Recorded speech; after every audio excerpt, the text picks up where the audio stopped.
Para o bate-papo de hoje, eu tenho a satisfação de receber o Márcio Ramos, que é diretor de Dados Digital e Inovação para a Novartis Brasil. Olha, não precisa apresentar a Novartis. Novartis é uma empresa, é uma indústria farmacêutica gigantesca, originalmente na Suíça, mas quem não conhece a Novartis, faz o favor, dá um Google aí, porque é impossível ignorar uma empresa desse porte. Márcio, muito bom ter você aqui. Obrigado por aceitar o convite para essa conversa de hoje. Obrigado pelo convite, Cássio. Um prazer estar aqui com vocês. E, Márcio, eu te apresentei aqui como, né, diretor de dados, digital, inovação, né? E acho que não tem outra coisa que o mercado hoje, como um todo, fala. Claro, a indústria farmacêutica sempre foi uma indústria muito focada em inovação, né? E, naturalmente, agora ela vai migrando boa parte da sua operação e da sua atenção para o digital, transformação digital, que inclui dados, né? E de onde vem a sua experiência, Marcelo, para trabalhar com uma operação tão grande, né? Qual que é o seu background nessas áreas especificamente? Boa, Cássio. A minha carreira, uma reflexão que eu fiz, que eu já ouvi algumas pessoas falarem isso também, e uma coisa que sempre ficou forte para mim, é que só existem dois tipos de empresa. Empresas que já são digitais de alguma forma e empresas que vão se tornar digitais. Então, eu digo isso para abrir porque eu direcionei minha carreira para trabalhar com isso, porque eu acho que é extremamente importante, não só para o presente, como para o futuro. E a minha carreira, eu passei por alguns lugares, tá? Eu passei pelo mercado financeiro, acho que é sempre importante para um papel de liderança você ter experiência em P&L. Então, eu tive essa bagagem para aprender mais sobre isso, né? É quase um pedágio assim, na minha carreira, mas um pedágio importante. Tive em consultoria, na Accenture, por exemplo, que é um benchmark em transformação digital e toda essa parte de consultoria digital. E depois de tudo isso e de outras, né, jornadas e aventuras, eu fui para o setor de saúde. Por que eu fui para o setor de saúde? Porque eu via um setor com um alto potencial de crescimento, né, com uma demanda necessária, né, com uma dor latente, que ainda precisava de muita transformação e de pessoas com a experiência, o background que eu tinha, e que estava no momento de fazer esse investimento, né? Esse é um primeiro ponto. O segundo ponto é um setor que quem já esteve perto de saúde sabe que o propósito não precisa nem discutir muito, né? O propósito é salvar a vida e transformar a vida dos pacientes aí pelo mundo. E isso é muito nobre, é muito bonito de poder participar disso, né? Então, guiei minha carreira para a saúde, tive recentemente na Eli Lilly, que é uma farmacêutica americana bastante grande também, trabalhando com inovação em dígito, e agora, mais recentemente, na Novartis, nessa função. Legal. E são empresas relevantes, né? Essas que você mencionou, né? Inclusive no setor da saúde, inclusive as concorrentes a concorrente da Novartis, né? E como é que a indústria farmacêutica hoje se beneficia disso? Porque me parece, Márcio, você me corrige se eu estiver errado, pouco contato que eu já tive, me parece uma indústria mais cintura dura, desculpa o termo assim, mas é uma indústria que talvez por não depender tanto ali, né, de uma operação digital, como um banco, por exemplo, né? Um banco hoje, se você tem um banco tradicional e ele não concorre com os bancos digitais com a mesma experiência de app e tudo mais, ele está numa tremenda desvantagem. A indústria farmacêutica, quando eu falo cintura dura aqui, estou falando com todo o respeito, né? É porque ela não precisa disso, na sua essência, ela vive sem isso, mas tem esse movimento de migrar para a transformação digital porque deve haver benefícios.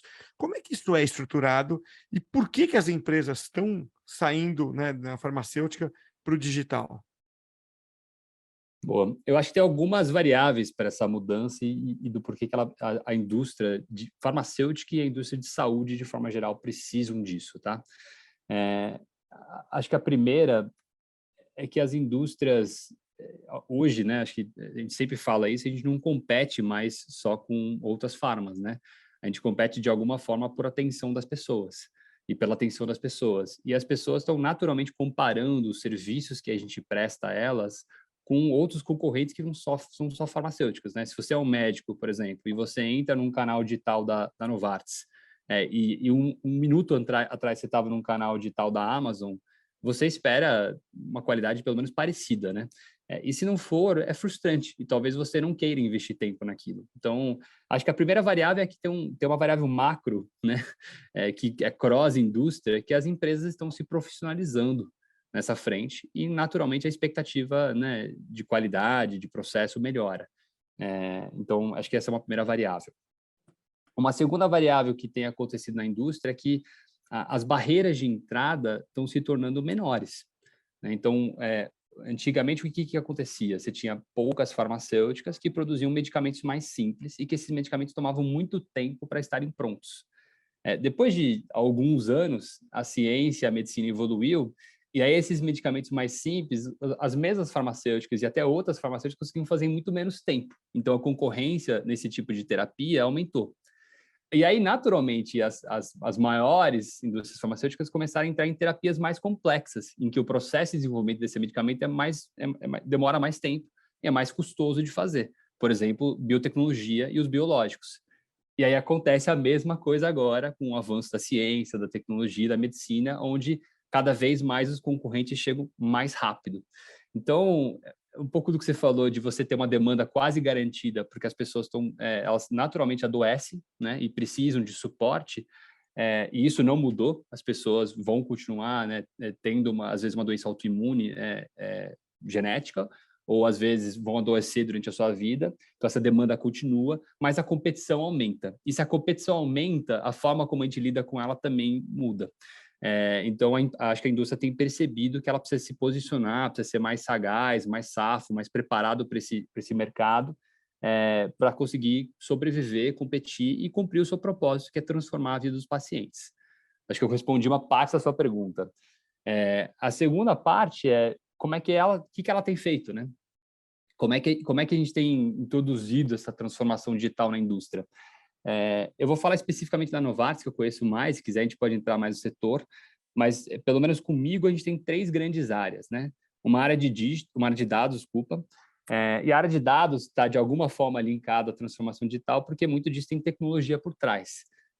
Eu acho que hoje já é muito óbvio o porquê que dados são importantes, né? É, é quase autoexplicativo, mas para a gente, que é normal de uma empresa multinacional, o que a gente tem muitos dados que pouco se falam, que pouco se conectam e que estão muito pouco estruturados para ajudar a gente na tomada de decisão. Isso é normal de uma empresa centenária, né? Uma empresa centenária ela vai comprando algumas empresas ou novos serviços e novas soluções, e ela vai criando novas frentes e nem sempre a arquitetura, né? Toda a estrutura de dados por trás disso está super bem resolvida. Então, a gente está endereçando essa dor para que a gente tenha que é uma dor que a Novartis tem e muitas outras grandes empresas têm, para que a gente possa ajudar a tomada de decisão de uma forma mais adequada, mais correta, mais rápida e mais eficiente. Tá? Essa é a primeira variável. Uma segunda variável de dados, só para dar alguns exemplos aqui, é que a gente pode usar esses dados de uma forma inteligente e estruturada para ajudar a gente a cuidar melhor do paciente. Né? Então, imagina, se eu, por exemplo, conseguir ter dados de desfecho, que é dados do outcome de um tratamento, né? Uma pessoa começa a tomar uma terapia nossa e eu consigo ter mais clareza sobre o que acontece com ela, eu posso direcionar essa terapia e toda a estrutura médica e de saúde por trás disso para que o paciente tenha resultados melhores, ou para que a gente tenha um processo de acesso mais bem estruturado e mais competente para que a terapia chegue ao paciente. Então, assim, dados, né, quase given aqui na nossa discussão, a importância dele, acho que o nosso dilema é só fazer da forma correta. Aí eu tenho um time que a gente chama de Omnichannel Execution, que é um time que está pensando em como é que eu converso com o mercado, basicamente, se eu fosse resumir. Então, esse time está pensando, putz, eu falo com médicos, eu falo com pacientes, eu falo com diferentes stakeholders, como é que eu vou falar com essas pessoas? Qual é a mensagem que eu quero passar? Né? Como é que eu posiciono a minha marca, os meus produtos? Como é que eu ajudo essas pessoas a interagirem comigo? Isso todas as empresas estão fazendo. Todas as empresas estão pensando em como elas falam melhor com os seus diferentes stakeholders. Então, essa área faz isso, tá? De uma forma resumida, e ela se aproveita da tecnologia para fazer isso melhor, cada vez mais eficiente. E tem uma terceira área que a gente vai ter que dedicar mais tempo aqui, que é uma área de inovação. E aí que acho que entra um aspecto bastante transformacional e que a Novartis, na minha opinião, está na frente dos seus pares, que é dado esse pretexto que eu acabei de comentar com vocês, que tem mais competição, mais rápido, né? Como que a gente, como empresa, se prepara, né, e utiliza da inovação para que a terapia chegue mais rápido ao paciente, tá? Essa é uma pergunta que a gente se faz. Existem mais terapias vindo, existem terapias mais complexas vindo, existe mais concorrência vindo, mas ainda assim, nem sempre essa terapia chega no paciente na velocidade que a gente gostaria, tá? E isso tem um problema para o paciente que não tem um tratamento adequado, e um problema para a gente do ponto de vista de produto, de resultados financeiros e por aí vai. Quando a gente olha isso, a gente percebe que muitas vezes o impedimento para que a terapia chegue ao paciente é acesso, né? São terapias mais complexas, naturalmente mais caras, e nem sempre o paciente consegue acessar essa terapia, às vezes até por custo, né? Não consegue pagar ou reembolsar essa terapia, né? Se você falar de terapias para doenças raras e crônicas, a grande maioria delas são custosas, né? Tem um preço mais elevado. Então, normalmente, elas são reembolsadas, né? Ou por um seguro privado ou por um seguro público, né? O Ministério da Saúde, SUS, ou por operadoras, quando a pessoa tem um reembolso. A gente precisa garantir que esse medicamento chegue a esse paciente. E tem impedimentos aí no meio para que ele chegue. Às vezes, a operadora não está disposta a reembolsar, né? Por diferentes motivos, porque ela não tem visibilidade do tratamento e ela acha que é uma fraude.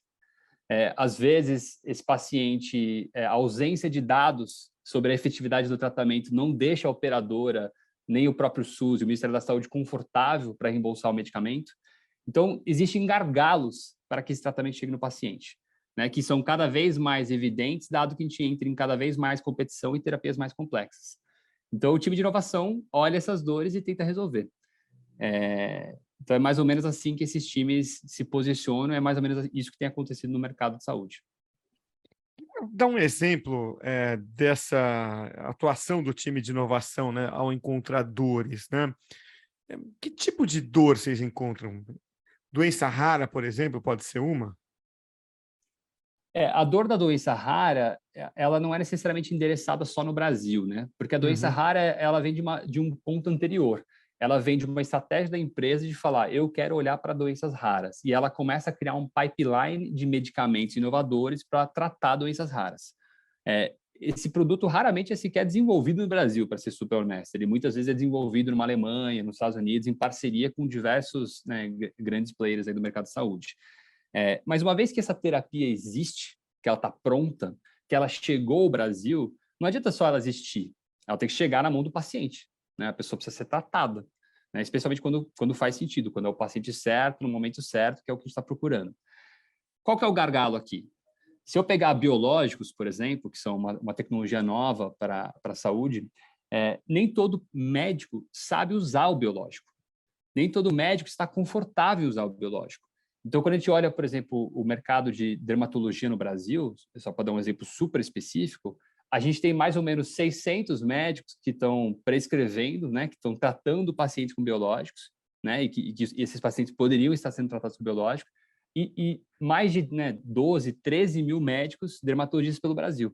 Então, você tem um gap entre dermatologistas que estão aí pelo Brasil, né, dispostos, né, e atendendo os diferentes pacientes com diversos problemas, versus os médicos que, de fato, sabem e querem prescrever aquela terapia que é mais inovadora e mais complexa. O que a gente faz em relação a isso?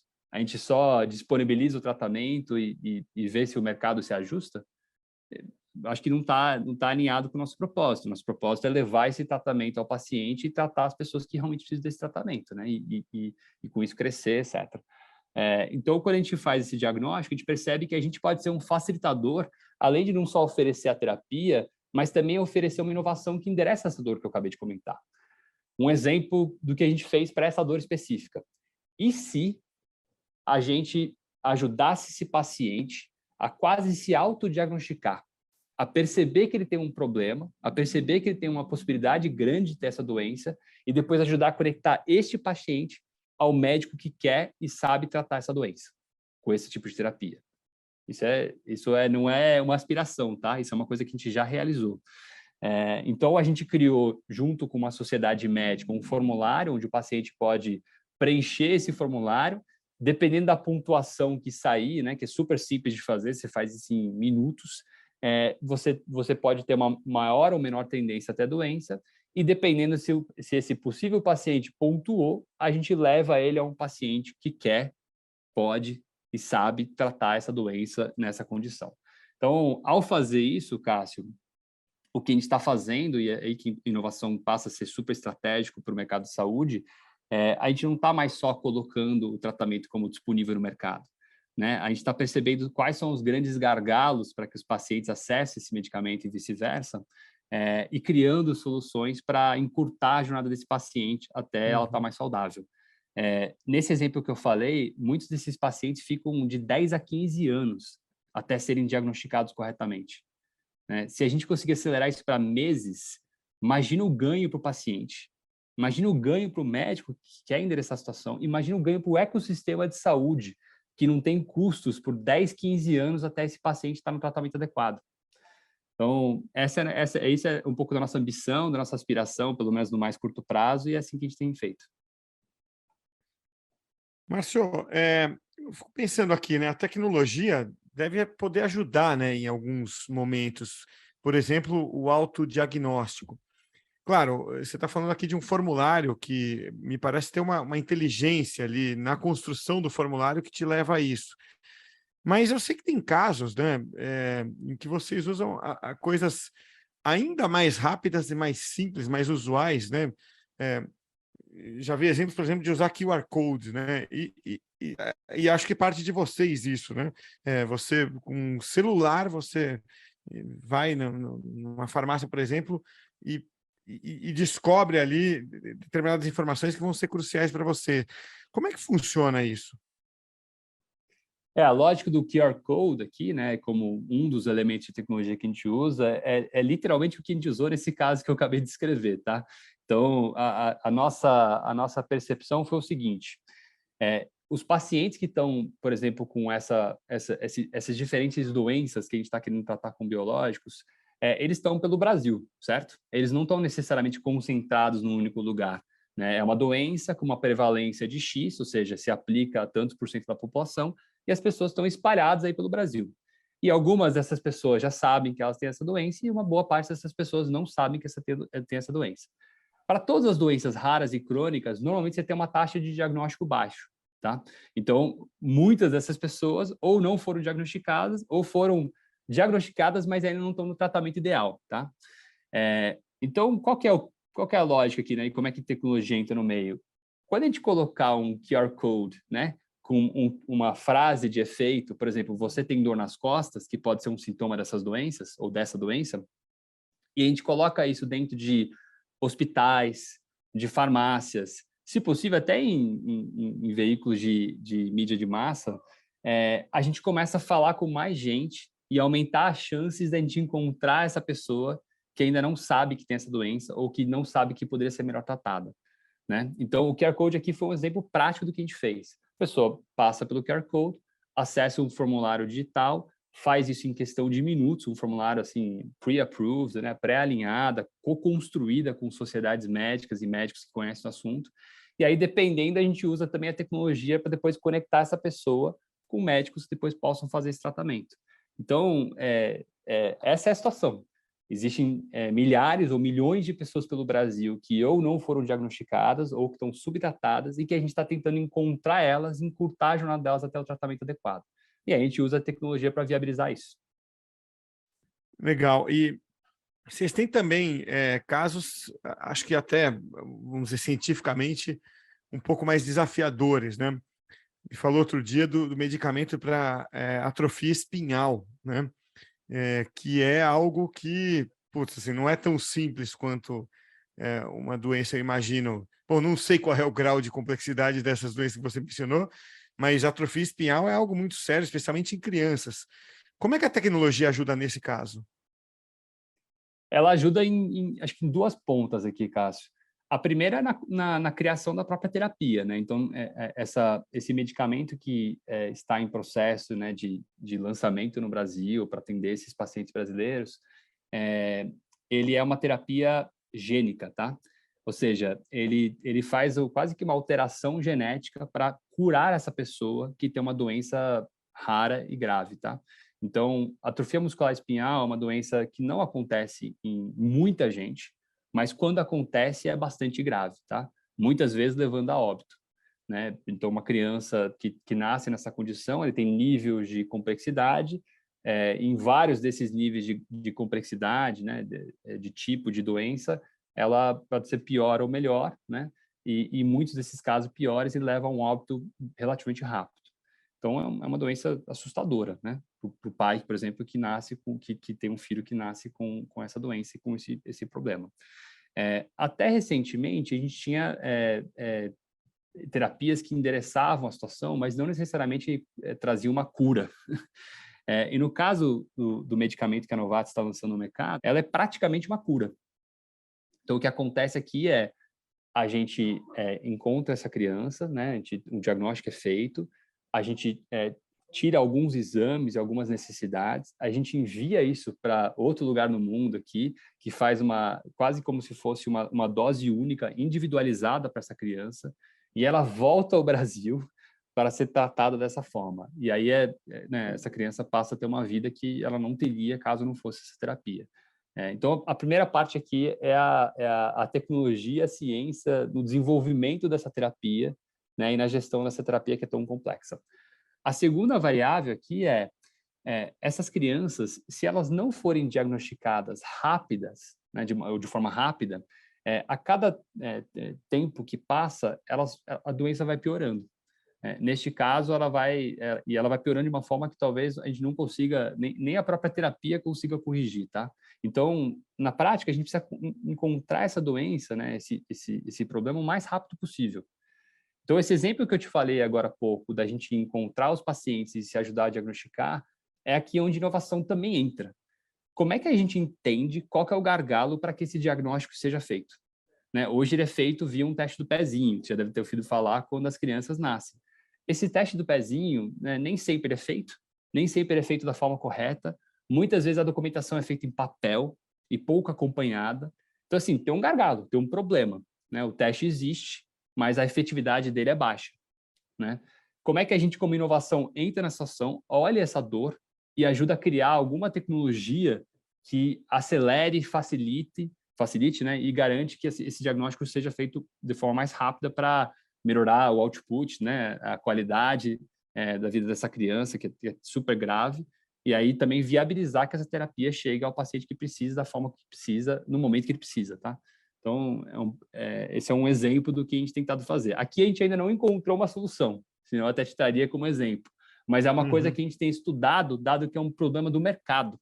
E aí volto no que eu falei antes, né? Eu acho que o posicionamento antigo da indústria farmacêutica poderia ser: eu trouxe a terapia, eu vou começar a promover ela. Acho que o posicionamento do futuro de saúde eu trago a terapia, mas percebo que ele tem impedimentos para que ele funcione da forma como eu gostaria. E eu ajudo a endereçar também essas dores e endereçar uma dor do ecossistema de saúde.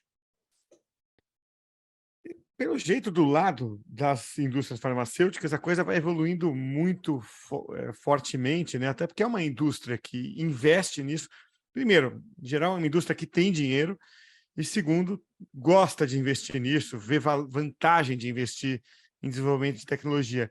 Quanto depende do outro lado para a coisa dar certo? Quanto depende dos outros stakeholders, o próprio paciente, o médico, né? O quanto vocês são dependentes da cadeia como um todo, aquilo que foge da alçada de vocês? Essa é uma pergunta interessante, porque eu também acho que ele entra no que a gente estava conversando antes. Se você for pegar medicamentos mais simples, terapias mais simples, normalmente a equação para que isso funcione, ele está mais ligado ao médico prescritor, que é basicamente, né, o médico que vai fazer o diagnóstico e o acompanhamento dessa pessoa que tem uma doença, nesse caso raro, crônica, etc. Quando você entra em terapias mais complexas, que são mais caras, né, inclusive tem um preço, né, maior, normalmente a pessoa não vai pagar isso do bolso, né? Ela vai passar por um reembolso, por um processo, né, uma operadora. Então, você colocou um outro player nessa equação, você colocou as operadoras, ou o próprio SUS, né, que pode fazer isso via pública ou privada. Só que dado a terapia complexa e dado, né, o ecossistema de saúde, você também tem um outro player, né, um outro stakeholder que está aí no meio, que são os prestadores, os grandes hospitais, que também fazem parte desse processo de diversas formas. Então, acho que tem uma diferença aqui, né, que para medicamentos mais simples, que a gente chama de OTC, over the counter, que você pode ir lá na farmácia e comprar, né, sem sequer uma prescrição, você tem menos players envolvidos e é um processo mais varejo, né? A gente chama até de retail. Para terapias mais complexas, essa equação envolve muito mais gente. E eles são parte desse processo, né? Se o médico, como eu falei antes, se você não tem um médico que saiba prescrever, que saiba diagnosticar essa doença, o diagnóstico não acontece, né? E no Brasil, precisa passar pelo médico e o médico precisa fazer essa prescrição. Tá bom, mas aí o diagnóstico e a prescrição aconteceu. Mas aí chegou na operadora e por algum motivo eu não consegui avançar. A terapia não caiu, não está na mão do paciente ainda. Esse paciente não está em tratamento, a gente não está resolvendo a dor. Ah, tá bom. Aí eu jogo nessa equação os laboratórios de diagnóstico. Se eu não conseguir fazer o exame, né, como a gente falou agora do teste de pezinho, no momento certo, do jeito certo, e suportar a decisão médica, a decisão da operadora, também não acontece. Então, eu diria que todos esses players, todos esses stakeholders são enormemente influentes nesse processo da terapia chegar e o paciente, né, a gente ajuda a transformar a vida dessa pessoa que precisa, né, que tem um problema grave. Eu acho que a nossa conversa, né, a base dela, que ela gira em torno como a gente, como indústria, está percebendo que, né, no nosso papel de transformar a vida das pessoas, a gente precisa endereçar todos esses stakeholders. A gente precisa olhar cada um deles com carinho, entender qual que é o gargalo em cada etapa e que é o nosso papel ajudar a endereçar isso. Então, é dessa forma que a gente tem tentado se posicionar. Não é só cria uma terapia super complexa, coloca no mercado e tenta promover para os médicos. E agora é uma visão de cria essas terapias, né, que salvam vidas, que mudam vidas, traz para o Brasil, faz toda a aprovação regulatória, né, faz toda a aprovação com o Conitec, com a ANS, né, de incorporação, e depois disso começa um segundo trabalho de ver onde estão essas dores, seja no pagador, seja no prestador, seja no médico prescritor, e ajudar, né, o ecossistema a endereçar esse problema para que o paciente possa ser tratado. Acho que essa é a grande diferença. Marcelo, para a gente fechar aqui, eu queria saber de como você sente esse mercado, né? Você abriu contando aqui da sua trajetória, né? Passando por outros mercados, né? Passou por consultoria, passou o mercado financeiro, é um ritmo alucinante, né? A consultoria, imagino que, dependendo do cliente, seja mais ou menos acelerado, né? Mas quando você fala em mercado financeiro, muitas vezes o que você está planejando aqui hoje para a semana que vem, né? Aliás, depois da pandemia, né, Marcelo, a gente começou a ver muitos gestores falando que até pouco tempo, o longo prazo seria, né, 15 anos, aquela coisa, planejamento estratégico, né, missão, visão, valores, e qual é a visão para daqui a 15 anos. Imagina, a visão hoje se tanto para daqui a 2 anos, né? O longo prazo é 2 anos, o médio prazo é mês que vem, o curto prazo é amanhã, né? E me parece que o ritmo de transformação na indústria farmacêutica é um pouco diferente, né? Porque as coisas acontecem mais lentamente. Não é nenhuma crítica, não é um defeito. É assim, quanto tempo leva para desenvolver, né, um medicamento? A vacina, a gente pode ter um cheiro agora, né? Quem era leigo como eu, pode ter um cheiro. Pô, fizeram a vacina em Covid 1 ano e pouco e foi um recorde histórico e tal. Como é que você, que inclusive já foi presidente do Instituto de Formação de Líderes, então trabalha com, né, com vários outros players de vários mercados, como é que você se ambienta isso? Precisa mudar o ritmo? Precisa ter uma outra mentalidade? Ou, na essência, é tudo mais ou menos a mesma coisa? Eu tendo a concordar com você, Cássio. São mercados diferentes com dinâmicas diferentes. O mercado financeiro e o mercado de varejo, por exemplo, o mercado de consultoria, né, que normalmente está muito próximo do mercado financeiro e de telecom, são grandes parceiros aí do mercado de consultoria, eles têm ciclos de venda mais curto, né? muitas vezes eles vendem direto para a pessoa física. Aqui a gente é quase que um negócio B2B, ou seja, a venda acontece muito através do médico e com o médico. O nosso ciclo de venda, né, o ciclo de venda junto a esse médico é um ciclo que toma algum tempo, não acontece numa única conversa, numa única sentada, é um processo de criação de confiança. Então, o ciclo é diferente. Quando você olha para o mercado financeiro, você tem venda diária. Você olha para varejo, você tem milhares, né? Milhões de vendas diárias, né? Então, eu acho que a grande diferença é que o mercado financeiro e o mercado de varejo, o mercado de consultoria, ele te obriga a ter uma velocidade, né, um senso de urgência maior. E eu acho que é natural que quem está numa indústria de ciclos mais longos adote uma velocidade um pouco diferente. É natural, né? É natural do ser humano.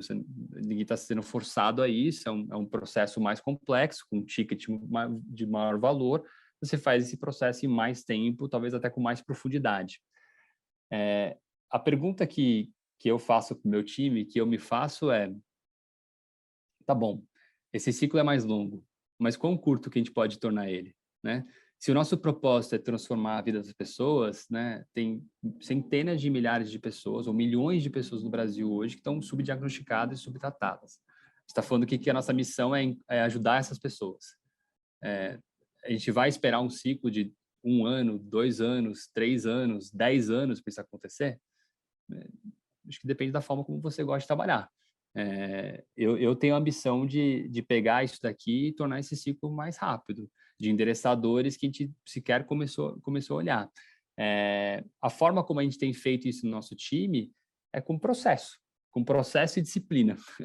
Então, a gente trabalha aqui dentro, por exemplo, com cultura ágil, com metodologia Scrum, aonde a gente vai pegando processos mais longos e complexos e cortando em fatias menores, até para, né, garantir que nessas fatias menores a gente avance com uma velocidade e com uma qualidade melhor e uma atenção mais próxima.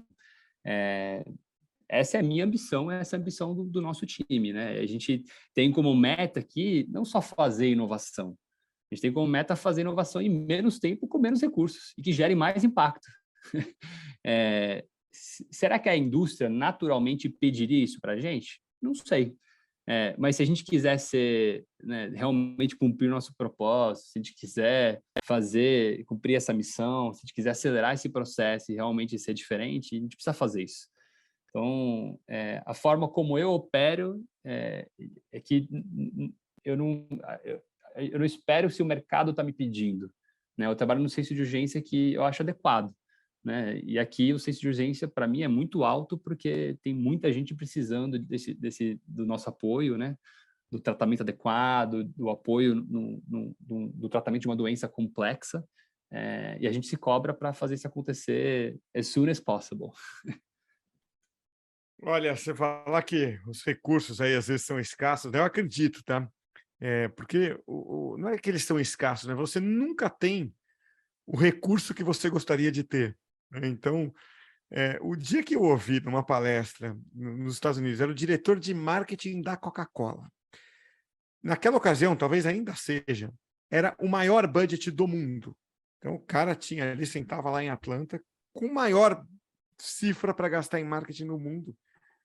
E ele falou que era insuficiente, né? Assim, porque o tamanho do desafio é proporcional sempre, né? Então, quando você chega e fala, pô, Novartis, um leigo pode falar, pô, mas a Novartis desse tamanho não vai ter dinheiro. Cara, tem, mas você tem que otimizar. Então, acho que isso também te força, né, Márcio, um pouco a se mexer, né, como você está falando, a encontrar melhor produtividade na equipe, usar metodologia ágil.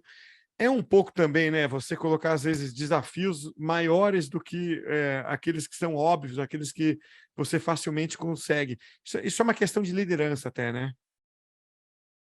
Eu concordo, eu acho que eu não sei qual é o seu, Cássio, mas quando eu penso e eu paro e reflito sobre qual é o meu propósito, eu diria que meu propósito hoje ele é mais inspiracional do que aspiracional. Meu propósito é Uhum. deitar a cabeça no travesseiro no final do dia e ter certeza que eu fiz a coisa certa, que eu dediquei meu tempo da forma correta, né? Que eu tenho orgulho da pessoa que eu sou e das ações que eu tomei.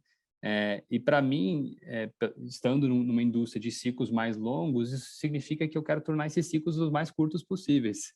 Quero otimizar o meu tempo ao máximo, quero otimizar o meu aprendizado ao máximo.